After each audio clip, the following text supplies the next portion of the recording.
Vinostrum para celebrar, para acompañar o para compartir. Si Vinostrum no existiera, habría que inventarlo.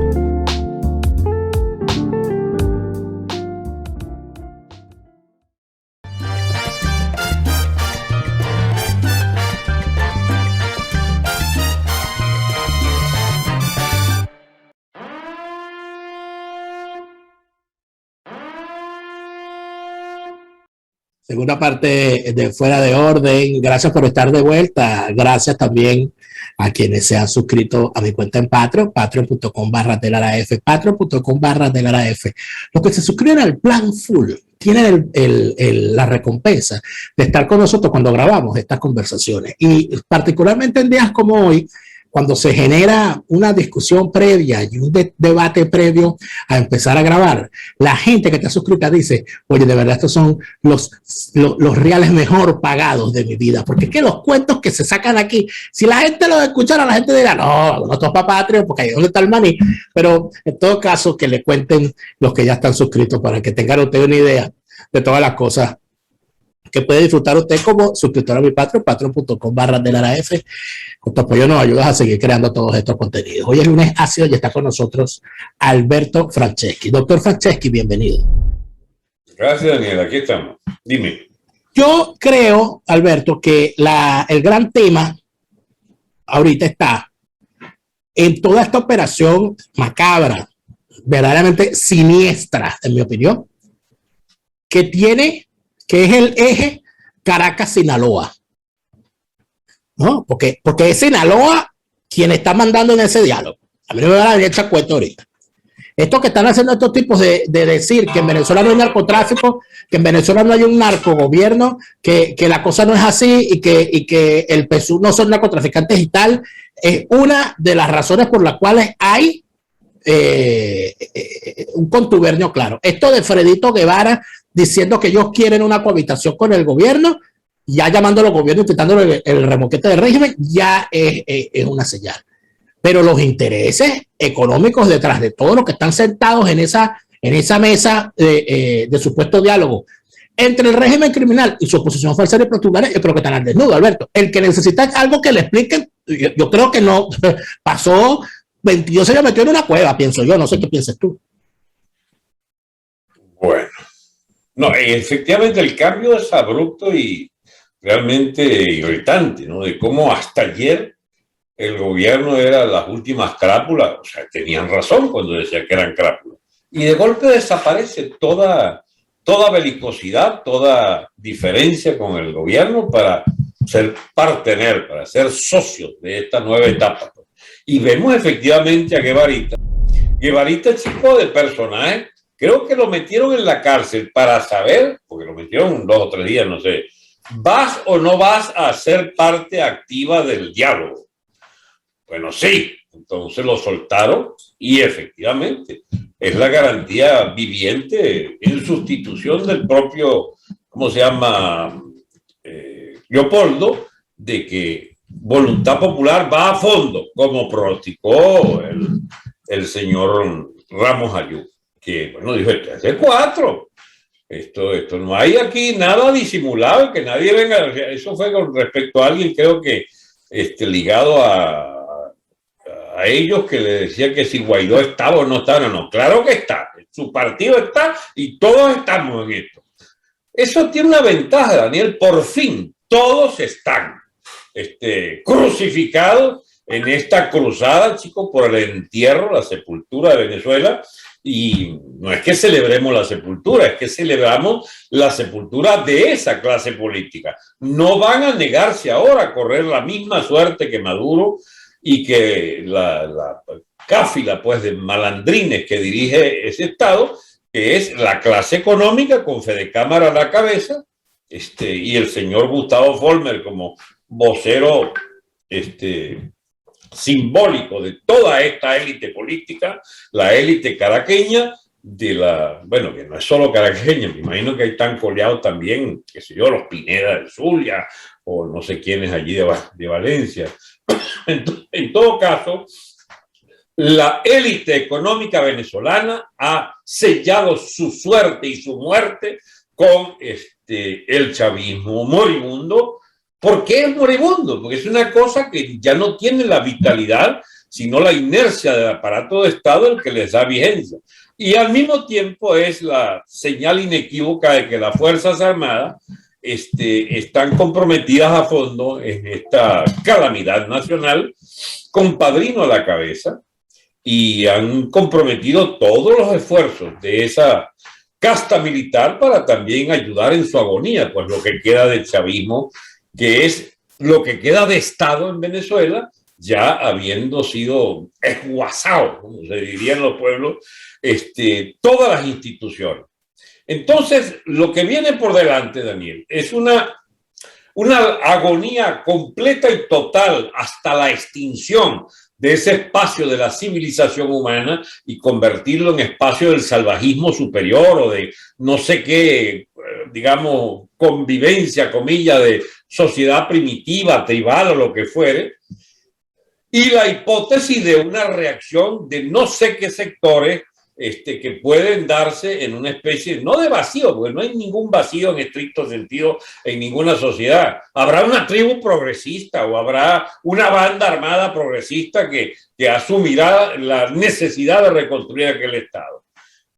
O una combinación de fuerzas de países amigos o invasiones externas que ya veremos con quién nos entendemos. Es decir, lo de Venezuela pasó a ser un escenario donde de verdad, bueno, es lamentable que hayamos llegado al cartel de Sinaloa de México y al cartel de Padrino, que es subsidiario de ese cartel de Sinaloa, ¿cómo se llama? El cartel de los soles. El cartel de los soles de Venezuela, y que entonces ahora habrá que esperar quién es el que le va a poner el cascabel al gato.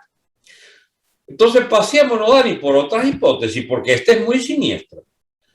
Es muy siniestra. A ver, si todas las iniciativas que van a la reconstrucción del capitalismo venezolano, aunque sea lentamente, supone que el Estado pasa a segundo plano, ya no es un Estado beligerante, vigilando los precios de las panaderías y poniendo leyes y más leyes. Si ya el ejército se limita a desfilar a veces, ¿ya? Y en ausencia del propio presidente, si los tribunales ya sabemos que no existen, porque existe es la cantidad de dinero que le llevas a un juez para que cubra las huellas de tus delitos. O sea, si ese Estado como tal ha desaparecido, ¿qué es lo que lo sustituye? ¿Qué coaliciones en esa élite de malandros de todos los aspectos, económico, político, social, jurídico, militar, policial? Entonces, yo no es escéptico, Dani, sino que yo creo que es hora de que empecemos a pisar el suelo realmente sobre el futuro de nuestra nación.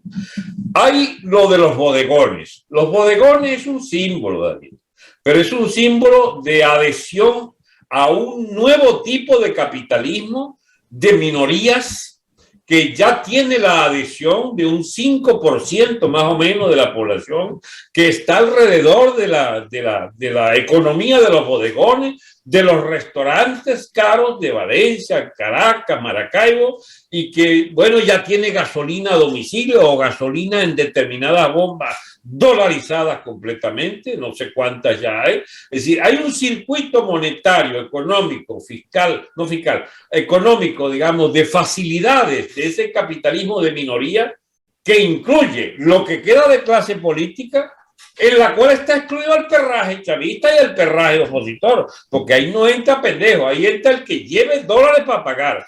Ah, no tienes dólares, no sirve, tu moneda no sirve. Ah, no, que yo tengo 600 mil millones de bolívares. Ah, no, puede ser que tenga entonces 2, 3 mil dólares en la cuenta. Pero la convertibilidad es relativa a lo que pueda aún tener con la moneda nacional. Eso tenderá a la desaparición y a oficializar el dólar como moneda no solo circulante, sino de depósito y de compra y venta y de relación comercial, pues, de canje a nivel internacional. ¿Dónde va esa economía? El país va a rodearse de capas que periféricamente a ese núcleo duro del poder económico y político militar se amplíe. Bueno, la MUD dice sí. nosotros vamos a estar ahora participando de ese poder político, militar y económico. Fede Cámara dio la luz verde y tenemos entonces el nacimiento de una nueva etapa histórica. A ver, Dani, eso no es comunismo, ni es socialismo, y no tiene nada que ver ni siquiera con el chavismo. El chavismo es un fenómeno de estatismo y de opresión política masiva. Y ya esa opresión política es el que no esté de acuerdo, pero el que está de acuerdo no lo persigue. O te meten y te sacan. O sea, ¿cuáles son las nuevas reglas? Las nuevas reglas es la autocracia de esa vaina que se creó, que ya se comparte con la oposición y que es una nueva etapa del estado de la sociedad venezolana. En la asociación o la sociedad del malandraje político, económico y militar. Y eso tiene un nombre. Es un régimen forajido, es un régimen fallido. No, fallido no es porque empieza a montar las nuevas bases. Pero, Dani, tendríamos que acostumbrarnos no es a teorizar, sino a constatar que ya no es la Venezuela que conocimos en los últimos 21 años, que es otra vaina, que empezó a funcionar y que gana lentamente, eso sí es verdad, nuevas capas de la población, y que acaba de incorporar por vía de pacto político, liquidar toda esa ficción de lo que fue el gobierno Guaidó, que lo dijimos muchos desde el primer día, pero no nos creyeron y vivieron de esa parranda de hipnotizados tontos, de capirotes, que creyeron en este muchacho que hasta se creyó su propio cuento. ¿Tú no has visto a Guaidó jurando o asumiendo? Está duro, carajo. ¿Entiendes? Como si de verdad representara otra cosa que no fuera una ficción de las peores ficciones que se han visto en la política venezolana. Bueno, ahí estamos entonces frente a este temita. Un régimen compartido de lo peor de nuestras élites con las guerrillas colombianas y la complicidad de la comunidad internacional. Biden de primer lugar, López Obrador allí de primer chicharrón ahora, y esa clase político-económica militar de Venezuela que, bueno, está administrando el país real.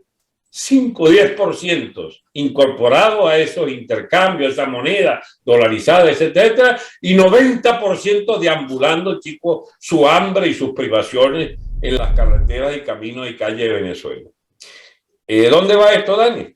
Esto va para un sitio que yo no sé si tú estás al tanto, porque dentro de todos los actores que has mencionado, siento que hay uno que estamos obligados a mencionar, que es el papel del señor Nylander, que es el facilitador noruego. Este señor Nylander no es cualquier persona, ni es un mediador, ni es inocente, ni tiene las manos limpias. Este señor Nylander, que es íntimo amigo del diplomático cubano Rodolfo Benítez Berzón, que es el actual embajador de Cuba en Sudáfrica,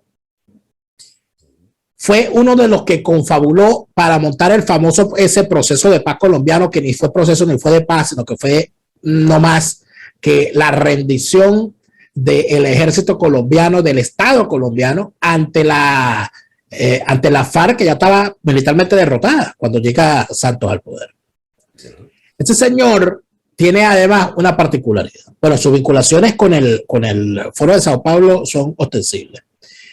Además de eso, el tipo, porque esto es de contarlo y no creerlo.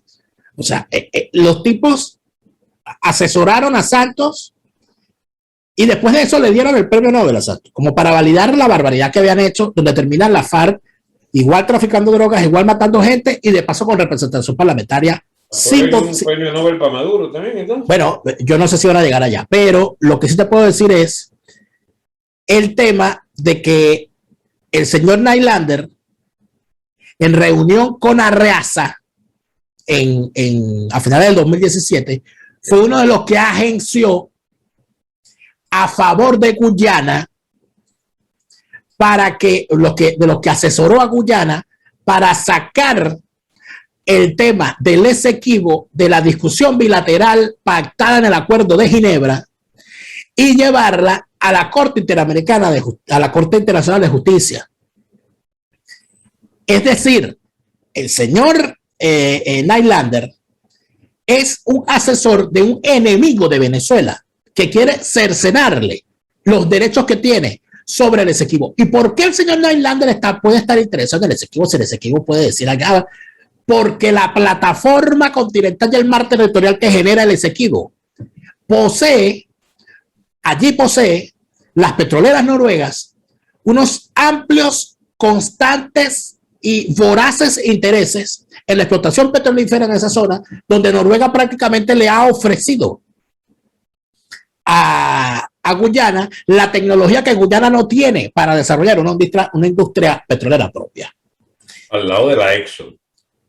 Pero el problema está, estimado amigo, que la Exxon no le puede dar a Guyana lo que Noruega sí puede darle, que es la asesoría en materia de una solución pacífica de esa controversia a través del agenciamiento de los noruegos, que son expertos en negociar, pero para ellos. Entonces, ¿a dónde vamos aquí con todo esto? A esto vamos.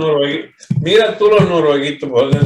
Sí, porque es que la gente, eso lo decía Agustín Blanco Muñoz en su último artículo. Él decía que, tú sabes que Agustín Blanco Muñoz tiene una tesis de que nosotros tenemos que abandonar eso de que América fue descubierta, no por alimentar la leyenda negra, sino porque entonces el americano se siente descubierto y entonces siente que le debe algo a los imperios y que le debe algo, y entonces cuando ve un europeo siente que el europeo tiene una perfección que no puedes apelar. El hecho de que sea noruego quiere decir que no puede ser corrupto. ¿Dónde está escrito eso? ¿Quién lo dijo? O sea, no tienen intereses, no hay tráfico de drogas, no hay consumo de drogas en esa sociedad, no hay corrupción, no hay nada. No creo. En tal sentido, ¿por dónde va todo esto, Alberto? Bueno, para los que andan soñando con la famosa comunidad internacional, la comunidad internacional se mueve así como está Nylander, en función de estos intereses. Aquí es cuánto me va a quedar a mí ese Esequibo, cuánto me queda a mí ese mar territorial, quién está dispuesto a ceder, quién me va a dar más, Venezuela o Guyana. Me va a dar más Guyana, entonces yo ayudo a Guyana. Y entonces, la oposición falsaria dice que no, que el Esequibo es nuestro. No me conviene apoyarlos. Me conviene apoyar a Maduro. Y punto, porque así son las cosas. Entonces, esta trama, Alberto, esto que tú siempre amas, esta dialéctica de imperios, ¿dónde termina Venezuela en medio de todo esto? Inclusive en algo que tú has dicho de hace tiempo, que nos estamos jugando inclusive la existencia territorial de eso alguna vez llamado República de Venezuela. Así es. O sea, tan sencillo como eso, ¿no crees tú? Bueno, ahora, lo que no podemos, no es no aceptar, sino lo que no podemos es resignarnos a que eso va por un tubo solo hacia ese destino. Tiene que haber alguna fórmula de salir de esta camisa de fuerza. Tiene que haberla. ¿Cuál es esta salida? Tiene que haberla. Yo pienso que lo primero que debe haber, Alberto, no sé si tú me acompañas en esto, es que está todo sobre la mesa como para que no haya un solo venezolano creyéndole a esa oposición falsaria, ni validando sus acciones. Ojo que son muy impopulares hoy por hoy. Son muy impopulares, tiene que serlo más. Hay que quitarles la alfombra, hay que quitarles el reconocimiento internacional. He visto, por cierto, y me emocionó verlo, una declaración de Santiago Abascal sobre Iberoamérica, donde por cierto se refiere a Venezuela de forma especial. Y he además leído y me he comunicado con él una declaración hecha por Germán Terz, diputado, exacto, diputado al Parlamento Europeo por el partido Vox. Fueron a México, digo, y hay un escándalo con la visita de allá. Pero Germán Terz ha dicho que en efecto lo que hay en Venezuela no es una oposición. Y que la participación en esas elecciones los deja descubiertos. Eso es una declaración importantísima, inclusive para lo que significa Vox, porque inclusive Vox recibió a Leopoldo López en determinado momento. Es decir, ya están diciendo, ese tipo es un falso. A mí me parece que eso es importante. Dani, o lo digo ahora o nunca lo diré. Dígalo. La cosa es que a veces la gente, uno no puede andar explicando todo. Esta es una batalla en la que tenemos parte, o tengo lo particular, pero siempre en unidad de criterio contigo. Recibir a Leopoldo López en la oficina del Congreso de Vox y armar yo un lío enorme a mi amigo Terz y y el propio Abascal planteándome, a esto le gusta a la gente, que le gusta los chismes. Pero entonces, pero Alberto, entonces, ¿cuál es la escapatoria casi, no? María Corina, ¿acaso? Yo, esa es lo mismo, pero en versión decente, le digo yo, ¿no? Porque es que esos son los dilemas de María Corina.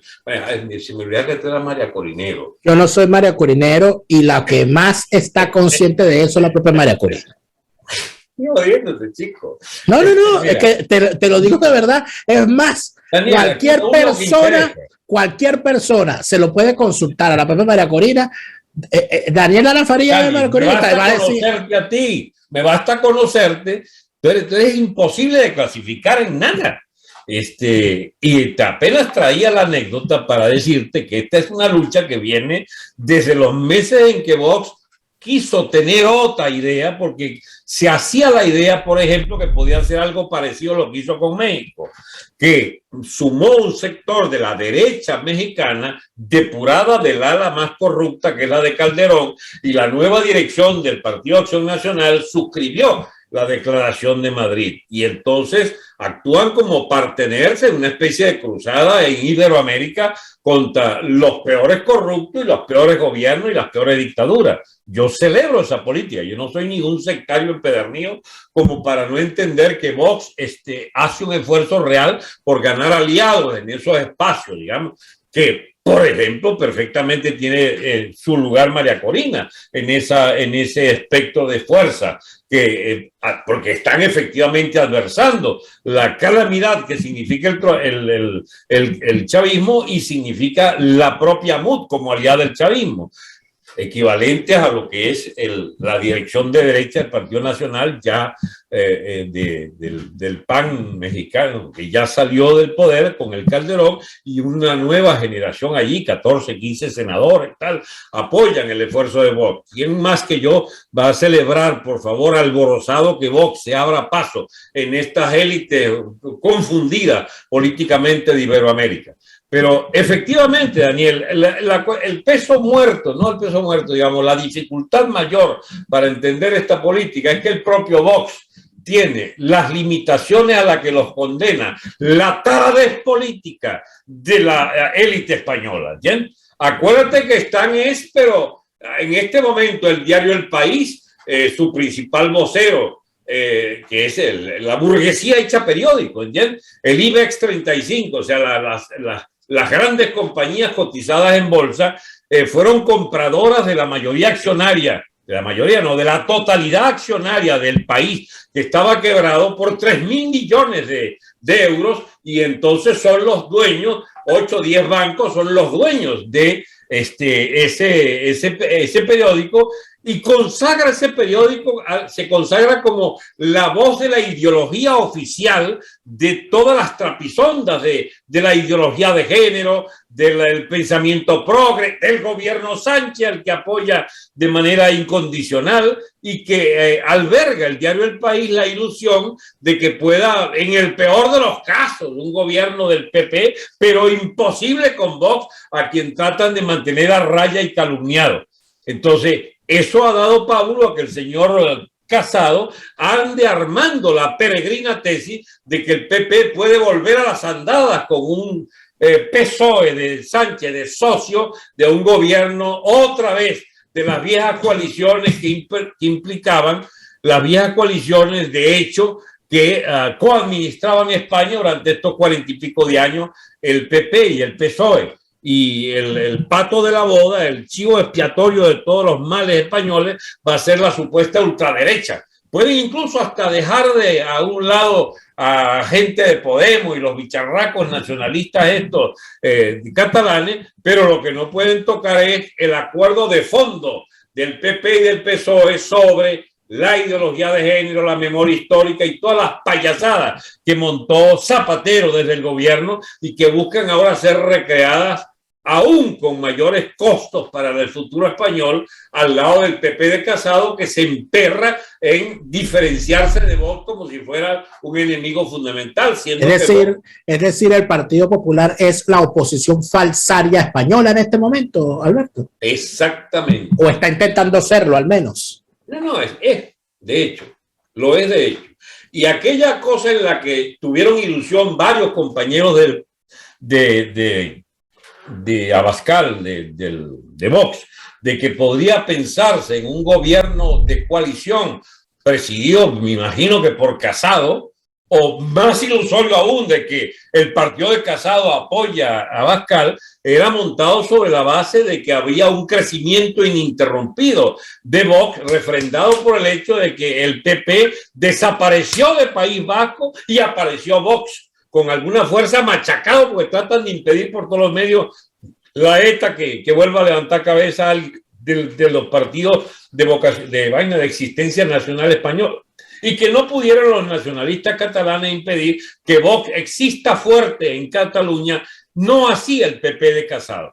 Entonces, temiendo que eso siguiera en toda España, han resuelto machacar a Vox y tratar de mantenerlo en unos guarismos electorales, y ahí la complicidad de las encuestadoras y toda la gran prensa y sobre todo el gran aparataje televisivo en tratar de calumniar a Vox, mantener la imagen de que Vox sea de ultraderecha y tonterías como esa, cuando Vox representa el partido más genuinamente leal y honrado a la unidad de España y a lo que significa la sana costumbre administrativa. Pero acuérdate que gobierna en España la corrupción, y el bipartidismo PP-PSOE es, por supuesto, adversado por Vox, y el enemigo para ellos es Vox. De manera que hay tela marinera, como dicen los españoles, hay tela que cortar en este futuro inmediato de España, donde todo está por inflar al PP. Amaneció con 123 diputados en las encuestas y el PSOE con menos de 100, y a Vox le dan 40, 43, porque hay una conspiración para mantener a Vox fuera de la opción de poder, porque es más, la ilusión de Casado y de toda esta vieja derecha española sería la corrupta además, sería la de fabricar la tesis ¿cómo se llama? De la mayoría absoluta para el solo PP, para que gobierne solo, con más de 170 diputados, ¿entiendes? Y que, bueno, con algunos allí desprevenidos logre hacer la mayoría, pero sin necesitar a Vox, que sería el ideal para el PP y para esa vieja derecha. No sé si le salga, y de eso es lo que están fabricando, con este inflamiento del PP en detrimento de Vox, que lucía como una fuerza con un gran dinamismo. Resultado, esto tiene muchas complicidades en la propia España para impedir que España cumpla un papel importante en Iberoamérica. La razón, Daniel, es que son paletos, como dicen ellos mismos, son fanáticos de la Europa sublime, de la Europa alemana. Yo no sé si ofendo tus nuevas fibras germánicas, pero ríete, te toca reírte ahí. Chico, hay una especie de maldición de Europa de creer que si no le va bien a Alemania, le va mal a todos. Y a España no le va bien bajo una tutela estricta de Alemania que implicó que se subordina, igual que otros países, a la tutela alemana. Pero es que el problema es que es Alemania quien pone los reales, Alberto. Sí, pero ¿por qué pone los reales? Porque los demás no tienen. Porque los demás bancaron todos los demás. Los voy a bancar, no. Es la culpa de la quiebra del sistema económico español es de Alemania. No creo. Fue la exigencia alemana de desindustrializar España. Que quebraran la economía española fue mandato alemán, no sabía eso. No es que la quebraran, que la reconvirtieran bajo la administración del PSOE con la complicidad del PP para hacer de España, chico, un país de turismo y desmantelar de toda su industria pesada y industria metalmecánica y todo lo que fue desmantelado. Entonces los españoles fueron nariciados y no se resistieron y fueron y tal, porque ellos le dijeron, tírate por el barranco, y ellos se tiraron. Ya va, Dani, había mucho billete para su industria. No, yo no creo en esos planteamientos absolutistas, porque ningún país se suicida. Bueno, ya va. Y si se suicida lo hace porque quiere. No, ellos querían otro modelo, un modelo del parasitismo, chico, que ya que ganaba terreno en Europa. El parasitismo. Fíjate una cosa, fíjate un obstáculo que tiene la tesis del PP. Es que el PP lo que está planteando, porque de verdad la clase política española tiene muy pocas ideas buenas, de verdad, te digo sinceramente, salvando sinceramente lo que está haciendo Vox y ese planteamiento de la gran coalición es una copia de la gran coalición alemana. que ha permitido los dos mejores gobiernos de Merkel fueron el primero y el último, que fueron los dos gobiernos donde obtuvo el apoyo del Partido Socialdemócrata para gobernar, porque Merkel siempre gobernó coalición. ¿Qué ocurre? Que en este momento en el que estamos hablando, como te comenté la semana pasada, bueno, se ha hundido la opción de la Unión Cristiano-Demócrata y pues tienen el peor candidato posible, se han hundido y se han disparado los números del candidato socialdemócrata. Pero además de eso han surgido otras opciones. En primer lugar, surgió esta gente, del FDP, que es el Partido Liberal, que aparece muy bien posicionado, inclusive amenazando el tercer lugar de los verdes, que en realidad son verdes por fuera, pero rojos por dentro. Y ha aparecido un grupo de los, se hacen llamar los electores libres, por cierto, que están planteando unas cosas que yo creo que van a dar que hablar. Todo apunta a que el escenario de la gran coalición, que el ejemplo era alemán, no se va a dar esta vez. Por tanto, ya esa cuestión que usa el PP de que no es descartable una gran coalición si se trata del bienestar de España, porque miren Alemania, pero en primer lugar, ni el PSOE es el SPD, ni el PP es el Cristiano Demócrata, ni Alemania es España, ni Casado es Merkel. O sea, para ponerlos en orden. Entonces, yo lo que creo, Alberto, es que sí, eso que tú siempre dices, lo de la dialéctica de imperios y de este escenario internacional, oye, pero escúchame, tú no estás escuchando, pero es que tú no ves el béisbol, pero tú no has visto los escándalos que ha habido toda esta semana en los estadios de los Estados Unidos con gritos contra Biden por el tema de de Afganistán. O sea, el descrédito que hay con respecto a Biden. O sea, aquí hay, sin duda alguna, hay una situación internacional que si los venezolanos que estamos en contra del sistema chavista no entendemos, no vamos a salir nunca del chavismo, porque si no entendemos esas cosas no va para ninguna parte. A eso voy. Dale. Desenganchemos un poco, no porque tenga dificultad en hacer una discusión contigo, sino que vamos a distraer la atención sobre, habría que echar todo el cuento sobre Europa, la historia de la Comunidad Europea, el papel del franquismo, el desenganche de España de la gran industrialización que logró con Franco, que fue y la llevó a ser la octava potencia industrial del mundo, España, y que eso fue lo que sacrificó la socialdemocracia española de la manito de la socialdemocracia europea, alemana, para desmantelar la industria española y convertirla en una subsidiada de los euros alemanes y de todo lo que implicó digamos, el diseño macroeconómico de Francia, Alemania, en detrimento de los países de la periferia, porque eso no solo ocurrió en España. A Italia también se la cepillaron, el norte industrial, o sea, las modificaciones que hubo en el mapa europeo bajo la égida alemana y un poco más allá, bajo la égida franco-alemana, es que todos pagaron los platos rotos de la gran prosperidad alemana que está obligada a financiar con papeles, con deuda, y con deuda que bueno, que construyó autopistas en España, es cierto, con deuda que construyó cadenas de lujo, de hoteles, etcétera, pero es una España de turismos, no es una España industrial como la que había en la época de Franco.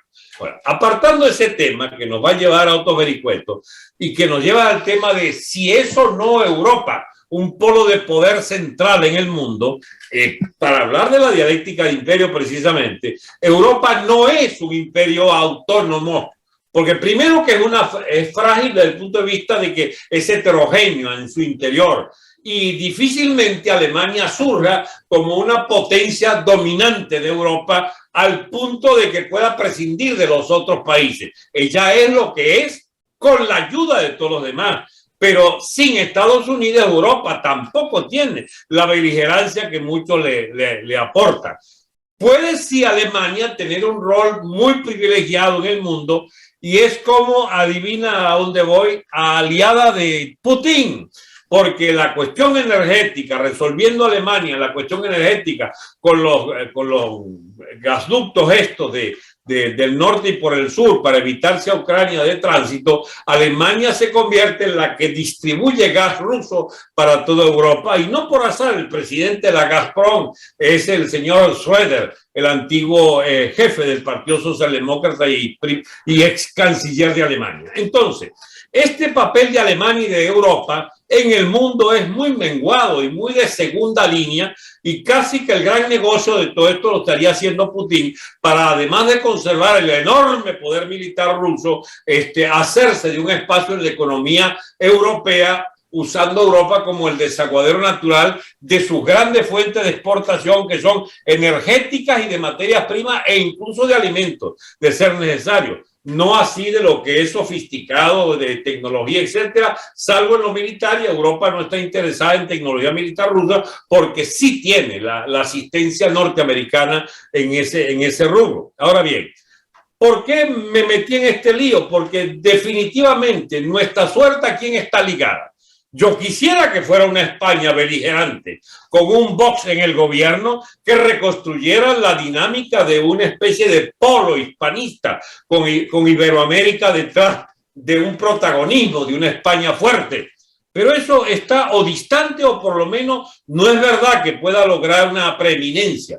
Y además, con países como México y Argentina, llamados a sustituir a España en ese liderazgo, que a su vez ambos están, uno bajo la tutela de estos imbéciles del nacionalismo crudo mexicano, del indigenismo loco de López Obrador, y los argentinos enredados en sus corruptelas de siempre, con el kirchnerismo gobernando, llevando a Argentina a un colosal desastre, con una reacción de la clase media argentina, pero ya diezmada, para ejercer un papel de liderazgo cultural y político que ojalá fuese posible, porque alguien tiene que ejercer un liderazgo de Iberoamérica. ¿Entiende? Y nosotros, que hubiéramos podido quizás aspirar hace 20 o 30 años después con el sistema democrático y la riqueza petrolera, votamos todas esas alternativas como, digamos, una potencia de tercer o cuarto orden en la propia América Latina. Al llegar Chávez, que lo que hizo fue repartir real y repartir las máquinas de Marmati para ver cómo ponía a otros a robar también y acabar con los estados. Bien, en esa circunstancia, Dani, yo cada vez me recuesto más a las reflexiones que nos colocan en este tema de con quién aliarnos. A ver, con Rusia. Rusia no quiere un protagonismo en América. No hay que hacer con ese peso muerto, con ese lastre que es la burocracia castrista cubana. No es cierto que Rusia ande en plan beligerante en América, porque lo que quiere es que lo dejen en paz con su asociación con Alemania para ver cómo exporta masivamente hacia Europa, y Europa la deja tranquila con sus fronteras actuales, sin joder mucho con Ucrania, etcétera, etcétera. Bien. ¿Acaso China? China es un peligro real para Estados Unidos y era un aliado nuestro natural siempre y cuando Estados Unidos fuese también aliado. Pero ahora que lo vuelven a convertir, digamos, desde 1972 hasta hace poquito, China era aliado fundamental del capitalismo americano y su socio primigenio, primordial, y lo fueron haciendo crecer hasta convertir a China en lo que es hoy. Pero ahora ocurre que los yanquis resolvieron pelearse con China. ¿Nosotros qué hacemos en esos dilemas? ¿Nos metemos al lado de China? Si de parejeros hacemos ese papel, cumpliendo China un papel protagónico en África y en América Latina como lo está jugando, pero no políticamente ni militarmente, sino económicamente. La China, el primer país en la que pensó para meterse en nuestros negocios fue en Venezuela, y lo que hicieron fue robarse ese fondo chino, las propias hijas de Chávez, con Ramírez y compañía, y convirtieron esa posibilidad real, porque sí era una posibilidad real China, lo de China. Muchos países africanos han hecho maravillas con los fondos chinos. China repartió más de 120.000 millones de dólares comprando deuda y haciendo progreso en vías de comunicación, represas, etcétera. Venezuela lo que hizo fue robarse esa vaina. Entonces es muy difícil convencer a los chinos que nosotros podemos ser un socio para nada que no sea robar esa élite repugnante de ladrones de pacotilla. Nos queda Estados Unidos, Dani, otra vez, como posibilidad real. Pero Estados Unidos resolvió poner en su dirección a las elitescas empresas estas de la high-tech, a las empresas estas mediáticas, pero de repugnante, digamos, búsqueda de un papel disminuido para Estados Unidos, porque esos son socios del globalismo y de aspirar a un supuesto gobierno mundial donde no le importa muy poco que sea China la que lidere. Lo de ellos es ganar dinero y tener el mundo bajo su mando de sus tecnológicas, etcétera, y eventualmente como socios de la gran empresa armamentista pactando con China el reparto del mundo. Pero eso es lo que piensan las tecnológicas estas, pero no es lo que piensa la clase política que mayoritariamente se está volcando hacia Trump y contra este bandidaje que se reunió detrás de Biden. ¿Venezuela para dónde va en la próxima etapa? ¿Apostamos a un resurgimiento del Partido Republicano y de una derecha republicana que venga en nuestro auxilio o también cancelamos esa perspectiva? El tema Trump, a mí me preocupó tu rechazo casi espontáneo a lo del liderazgo de Trump, Dani, porque Trump, así 9/10 parte de lo que digas tiene razón, es el liderazgo que los republicanos han escogido y es el liderazgo que eventualmente sustituiría a Biden. La otra alternativa te la pongo más difícil todavía, es que Estados Unidos vaya a un proceso de descomposición interna muy acelerado que lleve esto a un estallido del Estado americano, a una guerra de secesión de muchos estados o a una guerra civil de clase, teñida de toda clase de cruces raciales, etcétera, y sobre todo a una descomposición de su papel liderazgo mundial que lo ha exhibido en Afganistán en bancarrota cuando no ha debido ser así la retirada, pero bueno, logró Biden que eso aparezca como una bancarrota del poder militar americano en tributo y en auxilio del papel hegemónico de China en ese espacio territorial del centro del sur asiático. Bueno, ¿a dónde va todo esto?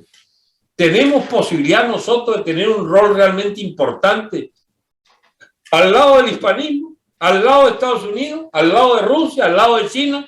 Porque lo que escogió el chavismo detrás de la mezuela del islamismo radical de Irán, de oportunistas allí para allá comer carne en el restaurante ese que fue un balazar en Turquía, o de, no sé, de las guerrillas chiitas. No es que estos piazos de locos lo que hacen es buscarle dónde están los problemas para los norteamericanos, para aliarnos con esos que les crean problemas a Estados Unidos. Y allí van de parejero. Bueno, un momentico, ya se cerró ese capítulo, van a seguir con ese calamar, ya han dolarizado la economía, no le convendría al propio chavismo amistarse con los Estados Unidos, han buscado la forma con Biden y compañía, y la MUD los acompaña entusiasta en esa carácter de sigüice del Partido Demócrata, pero el país como tal, ese país que dibujamos al principio de la conversación y que está en bancarrota histórica, ¿para dónde lo alineamos?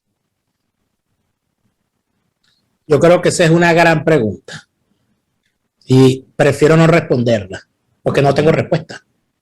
Pero lo que creo es que tu incógnita es, la incógnita que planteas es la incógnita.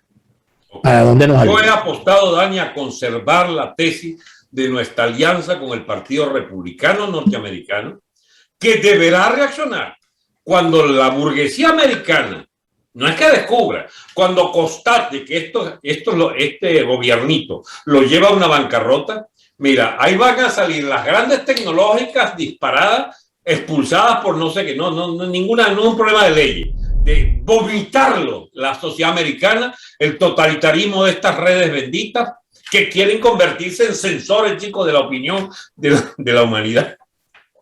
Y van a salir en auxilio de tesis de replantearse no la hegemonía, sino la presencia activa de Estados Unidos en la arena mundial. Esa presencia activa empieza por el Caribe, ¿verdad? Y empieza por América, Porque ¿qué está haciendo Estados Unidos en ese lío allá ahora? ¿Qué viene ahora después de Afganistán? El mar de China. Bueno, sí, pero es que hay algo más fácil que no meterse con China en el estrecho de Taiwán. Es meterse con ese dominio que China no es así que la va a disputar Venezuela o que Rusia va a jugarse todo Putin para defender su influencia con Maduro. O los castristas estos ya de mamarrachos pedigüeños, vivianes de lambucear lo que le puedan zumbar a alguien en el mundo. ¿Van a ser un aliado de quién? ¿Contra quién? Estados Unidos puede ejercer un papel hegemónico en América, chicos, si se lo propusiera. Pero para hacer eso hay que entender no que deben conservar un liderazgo mundial, que deberían conservarlo, si no quiere que China los termine en vainar, sino que empieza por sus contiguos, por sus inmediatos, de aliados que queremos esa alianza. Eso fue lo que intentó comprender Trump y no lo entendió un carajo, porque dejó al personal del Departamento de Estado, que son los sepultureros que nos llevaron a los negocios de vaina, ¿cómo se llama?, de Abraham y de compañía ahorita, con el tonto este de Story. Y bueno, pero son también los que soportaron a ¿cómo se llama?, a Chávez, fueron los que soportaron a los Kirchner y fueron los que importaron, soportaron a Lula y fueron los que soportaron. Y ahora van a tener que llegar hasta Sendero Luminoso. ¿Qué es lo que quiere Estados Unidos en América? Abandonar a América al dominio de fuerzas realmente bárbaras. Ojalá no sea así y ojalá haya una verdadera reflexión sobre el rol que quieren jugar y sobre todo sobre el vecindario en el cual quieren vivir. No puedo despedirme sin recomendar para la comprensión o para tener mayores insumos y comprender lo que ocurrió en Afganistán, que la serie documental Punto de Inflexión, que se encuentra en Netflix, a pesar de las tradicionales posiciones que tienen los contenidos de Netflix, debo decir que esta serie documental Punto de Inflexión no deja títere con cabeza. Allí rueda Bush, ahí rueda Obama, ahí rueda Biden, ahí rueda Trump, ahí rueda todo el mundo, porque se hace de verdad una revisión de lo que fue la presencia de los Estados Unidos, desde el 11 de septiembre, todo lo que eso significó para la gente, y entra de lleno en lo que fue el proceso. La recomiendo ampliamente. Punto de Inflexión se llama esa docuserie. ¿Tú has oído a un tal politólogo mexicano llamado Jalife? No. Óyelo. Jalife. Sobre Afganistán, precisamente. Lo escucharé. Es un medio izquierdoso, pero es un tipo, es culto, él conoce mucho la geopolítica mundial. Es como una contradicción en sí misma, culto y pero es interesante porque él conoce eso. Me imagino que creo que es de origen libanés. Entonces, bueno, este mundo árabe lo conoce a fondo, ¿entiendes? Y habla entonces de lo de las etnias de Afganistán, como esta guerra debía terminar de la peor manera, precisamente fue una metida de pata desde el inicio. Es más o menos el enfoque que me estás diciendo. Es interesante porque el tema está está también, nos indica aquí uno de nuestros suscriptores, Juan Carlos, nos indica, y estoy de acuerdo, el profesor Elija Balián es, por supuesto, una persona que está ampliamente documentada sobre el devenir histórico y hasta dónde llegó el tema en Afganistán. Pero, en todo caso... Perdona, este militar que tenemos aquí, Arturo Salas, ¿quién es, chico? El capitán Arturo Salas, que se encuentra en el centro de las operaciones. Ese es nuestro representante en Kazajstán. O sea, está allí en el sitio de los acontecimientos. No, nuestro corresponsal en Kazajstán, el capitán Arturo. Pero no va a llegar. Gracias, Alberto, por esta conversación. Una vez más, a ustedes, amigos, gracias por habernos acompañado. Y por supuesto, les reiteramos que todos los días, lunes a viernes, a las 8 de la noche estrenamos una nueva emisión, los sábados y los domingos a las 12 del mediodía, siempre en hora Venezuela. Nosotros volvemos mañana, Chávez no porque se murió. Hasta mañana.